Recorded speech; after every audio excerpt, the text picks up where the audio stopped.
recently, you know, I've been following you and watching you on various different platforms, man. I saw you on Sway, you know, Sway Show and Breakfast Club and Tom Joyner, all of these platforms, man. You just everywhere. Real Housewives of Atlanta. But the one that I really picked out, and I want to applaud you for holding your own, was the Roland Martin show.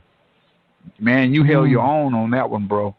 You know, and yes, sir. That was very disrespectful what Roland attempted to do. I had been on this show 3 times before that, and he never demonstrated any disrespect. I believe that the motive behind that, what you want to call that, it's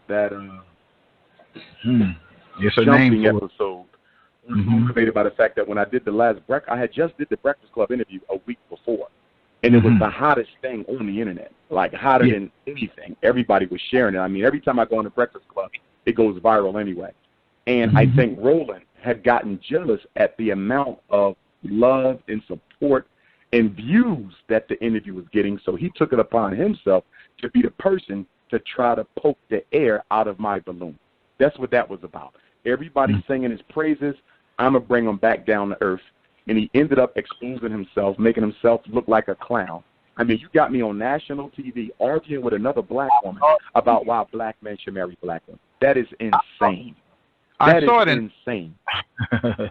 And the committee tried to get on you too. Those 3 people that were there, they were trying to ride you as well. But you held him up to do that. He set him up to do that. You held Craig. It came out later. He had a white girlfriend, I believe. Somebody sent me a picture of him and his white girlfriend. The other brother was okay though. The lawyer, he was all right. He maintained his poise. But Lauren and Eugene and Roland, I mean, 3 coons in a pod. I mean, it was absolutely ridiculous. And ultimately, he basically sabotaged himself because his show was canceled by the end of the year. And I believe that was due in no small part to the fact that a lot of my supporters, who were News One Now viewers, stopped watching him. I got so many text messages and emails from elders and professionals and young black folks who say, yo, I used to watch him every morning. But after what he pulled with you, I'm not watching him anymore. And by the end of the year, his show was off.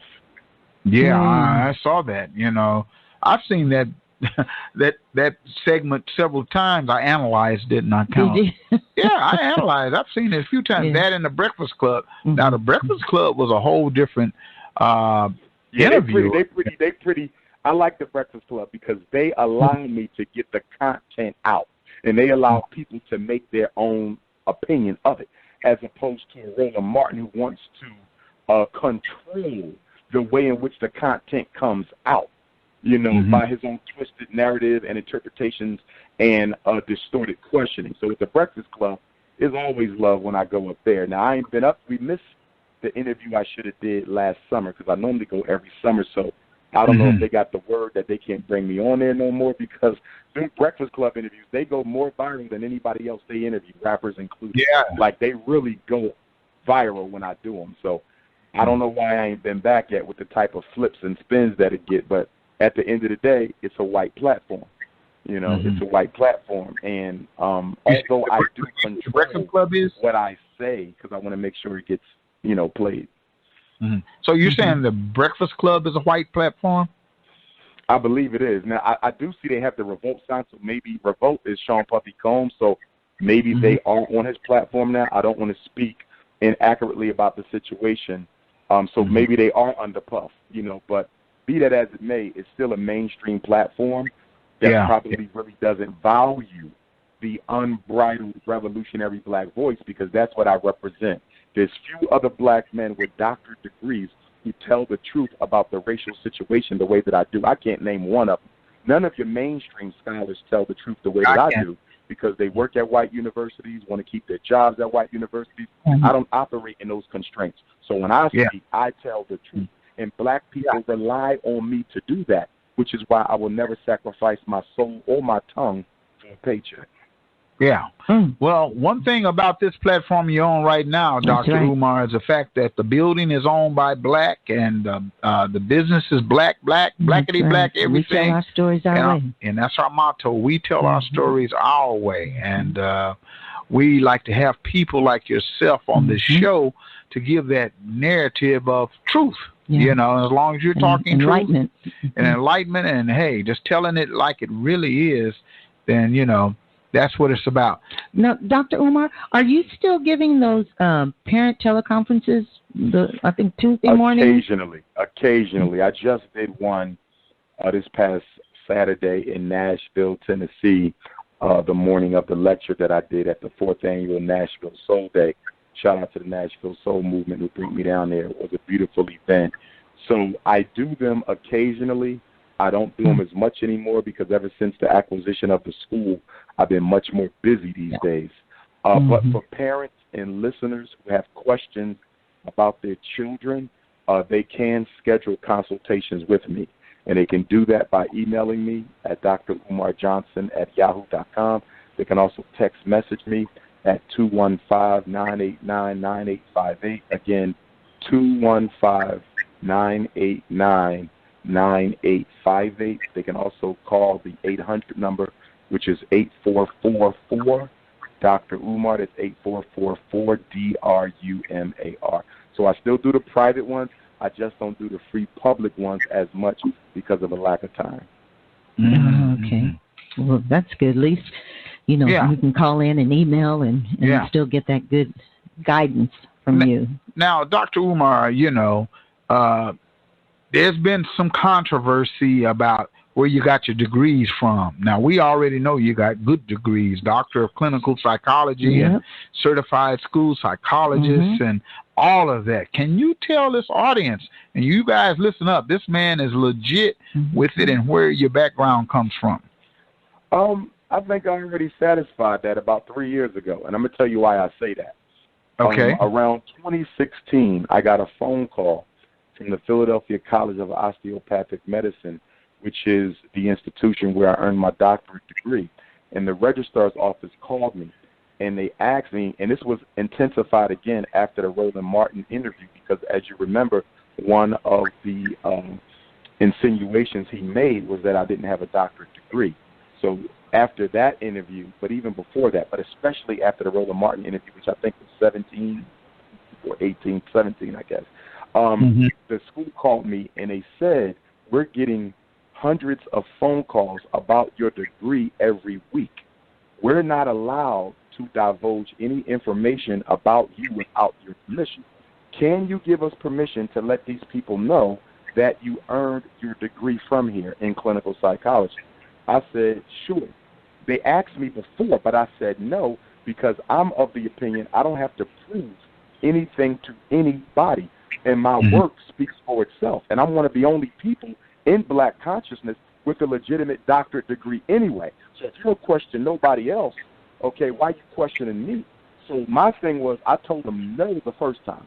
But after Roland Martin, they sought me out again and said, if you could just let us do this, it would stop a lot of these phone calls. So right after the Roland Martin interview, I gave them permission to let people know that I earned my degree and when I earned that degree. Well, guess what? The so-called controversy obviously has not died, okay, with you asking me that, and respectfully so.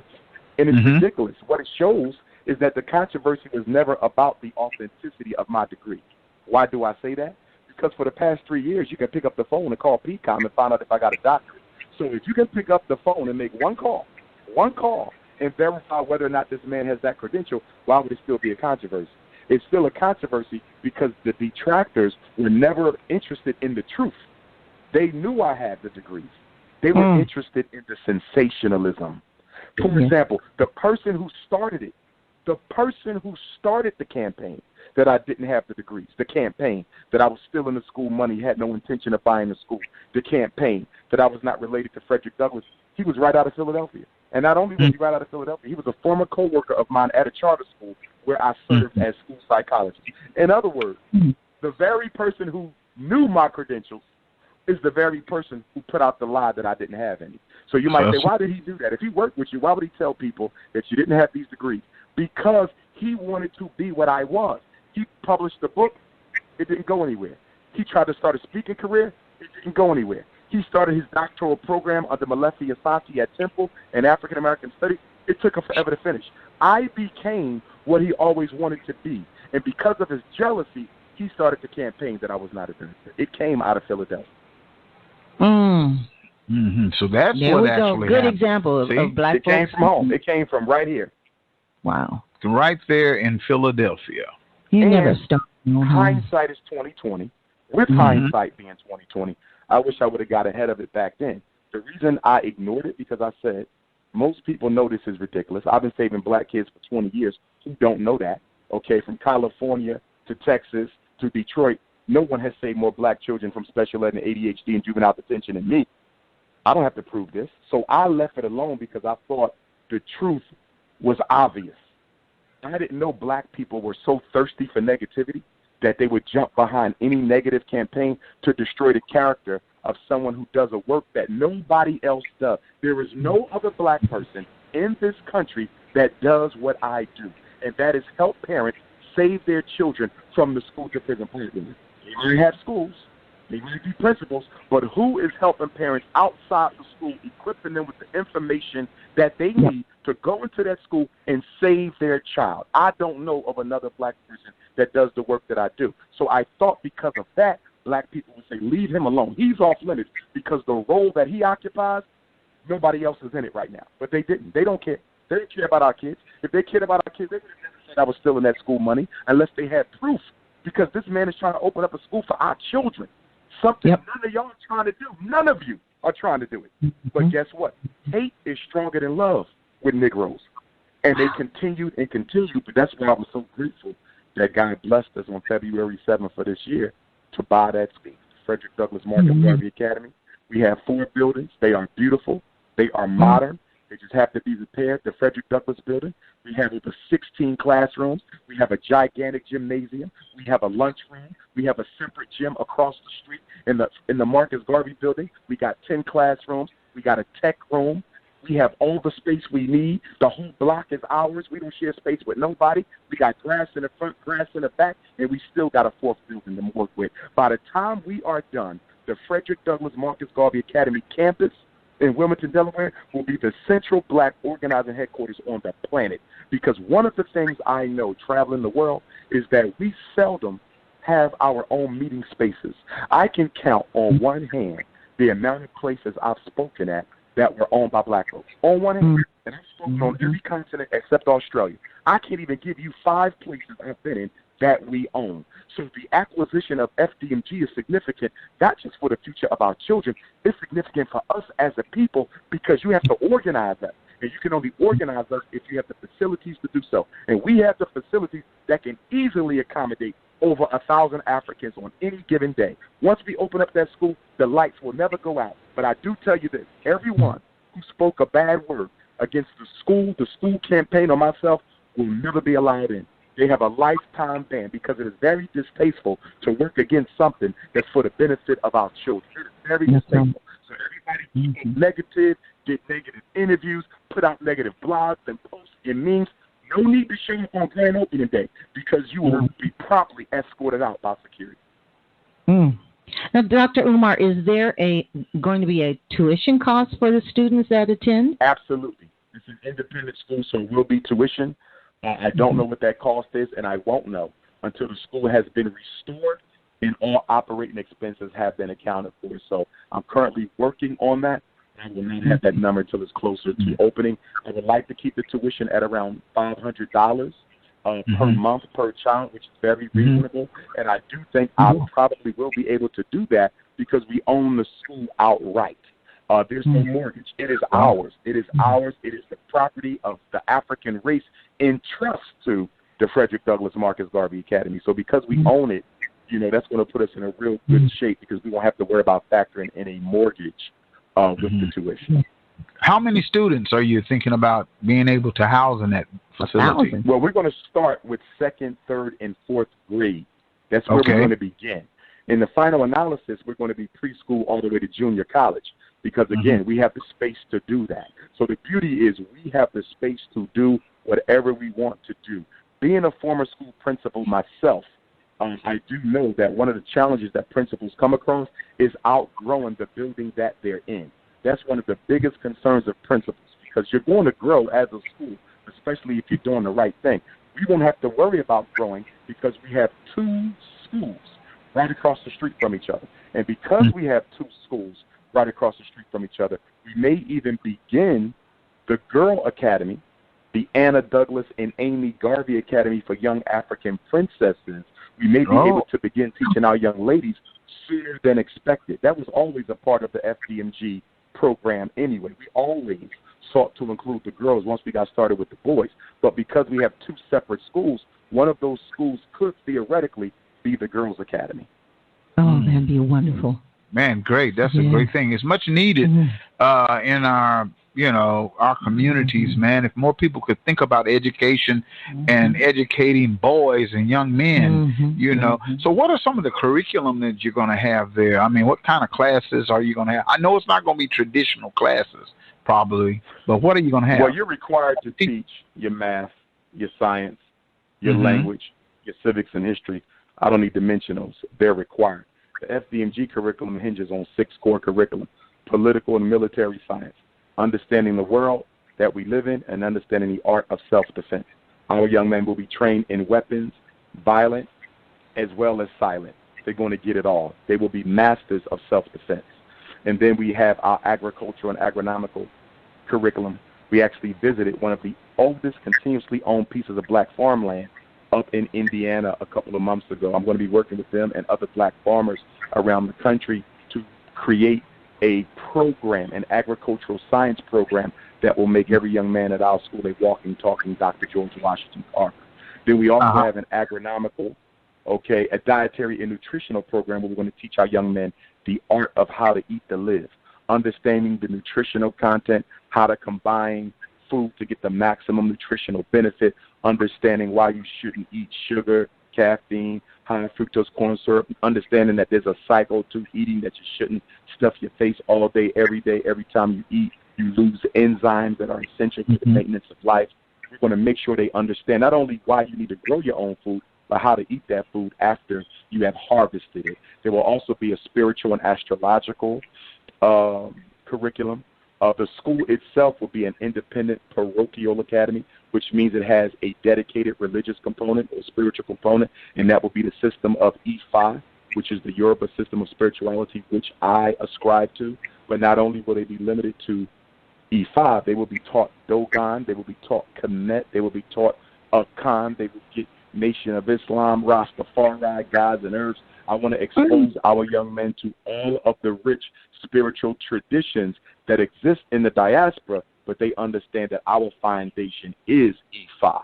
And then we will also have the science of the black man and the black woman, teaching our young men how to be leaders, how to be fathers, how to be husbands, how to organize black people, which is the most difficult thing in the world. And the 6th science will be the science of finance and economy.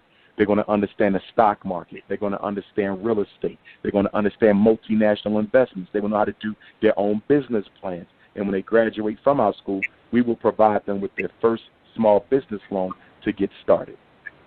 Can I send my grandbaby there? There's nothing in existence that comes close to the FDMG program. No one has what we're about to do. And then people ask me, well, why you want to open up a school? Why don't you do a homeschool? I'm not doing no damn homeschool because that's not my destiny. I wasn't sent here from my ancestors to settle for a homeschool. If you want to do a little homeschool, go do a homeschool. That's not me. Dr. Umar Johnson's calling on his life is to build institutions. I am a nation builder. And a nation builder means we must build institutions. We can't keep settling for homeschools because for me, that's a disgrace. Why is a $2 trillion people settling? A $2 trillion people has no business settling for homeschools. I'm not against homeschools. I think it is a good Band-Aid, but it's not a solution. And the reason it's not a solution is because the most important job of a school is not to teach. It is to socialize. That means the most important job of a school is to teach black boys how to work together for the benefit of the race. That's what they must be taught. If you got 1 million black kids being educated in 1 million different homeschools, where is the unity coming from? Where is the collective consciousness coming from? That's not African. That's individualism. Africanism is bringing them kids under the same roof and raising them as a family, and that's why I'm building a school and not no damn homeschool. However, I do want to build a virtual school. A virtual school will allow children who can't physically be at FDMG to tap into the classroom by satellite, visually, where they can be in the class. They can see the teacher, they can see the classmates, they can follow the lesson, and the classmates and teachers can see them, much like they do in colleges now with the distant learning, which is very different from cyber school. Cyber school, you're not in the class. You're simply being taught through an electronic program. So I want to build a virtual school for the children who can't physically be there, but we are currently scouting land in Delaware to build a small dormitory.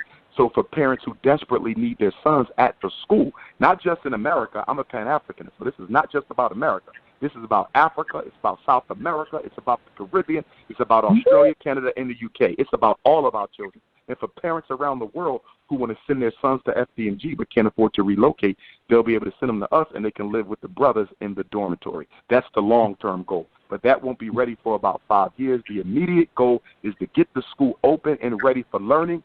I'm hoping August 21st, 2020, but if we got to push it to August 21st, 2021, so be it.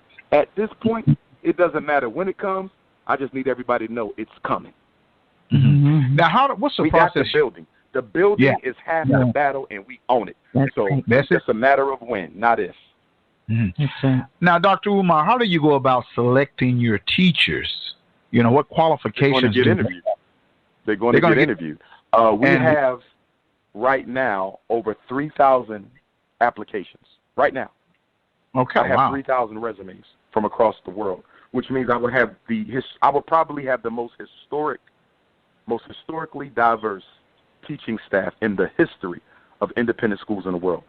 And I'm doing my research right now because I believe the Frederick Douglass Marcus Garvey Academy is the first school in the modern history of African people where monies came from every black community on earth to purchase it. I don't know of another school that was purchased by the people with money from Africans from every single continent and country. We may be the first ever in history to do that. Now, with regard to the teachers, there will be 3 interviews. There will be a cyber interview, okay? So I can see them and my team, we can see them and we'll interview them that way. And then there will be a face-to-face interview for those who make that cut. So if you make the first cut, you have to come to FDMG and get interviewed, and then there will be a final round interview for us to finalize the staff that we're going to be choosing. Wow. You cannot be sexually confused. You cannot be dating an alien. If you're sexually confused or dating anything other than an African, you cannot be a role model for our kids. So you must be a Pan-Africanist. There can't be no Jesus. I don't mind if you're Christian, but if you got a white Jesus, you can't work in my school. We're trying to change the consciousness. And so I have to really weed through those applications. I got to really weed through because I know that the FBI and the CIA and self-hating coons are going to try to infiltrate my school through my staff.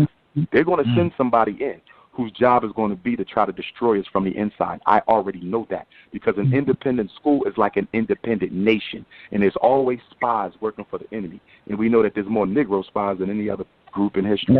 Right, and we'll sell out each other in a minute. Yeah, in a hot minute. And they will love to sell me out because I'll be the first one of my generation, and the only one in the conscious community today to build an institution. I'm the first one to go from talk to real institution, especially within my age group. So there's a lot of jealousy and envy there because you're talking about the most requested scholar in the world, black, which I've been for 10 years. Nobody's even close, including your mainstream scholars. Nobody is asked to come and engage our people around the world as much as Dr. Umar Johnson. Nobody is even close to the amount of requests that I get to speak around the world, which is probably unprecedented. You'll probably have to go back to Marcus Garvey to get this type of love, which is somewhat of an unfair comparison because Dr. Khalid Abdul-Muhammad didn't have the benefit of social network. Neither did Dr. King, neither did Malcolm, neither did Huey, and I'm sure if they did, they would have probably exceeded me because I can't fill those shoes. But be that as it may, I have been able to benefit from social network with regard to the growth of my brand. With that being said, what I have done has been historic in these 10 years. It's unprecedented. With all that travel, I've still managed to purchase 2 schools. That's beautiful. That's great.